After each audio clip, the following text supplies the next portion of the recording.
பதத்தால் பொருளுக்கு அலைந்திடும் பொருளற்ற வாழ்க்கையும் துரத்துதே.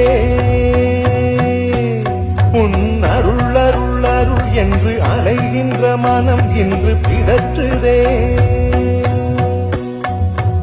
அருள் விழியால் நோக்குவாய், மலர்பதத்தால் தாங்குவாய். உன் திருக்கரம் என்னை அரவணைத்துனதருள் பெற பிச்சை பாத்திரம் ஏந்தி வந்தேன் ஐயனே.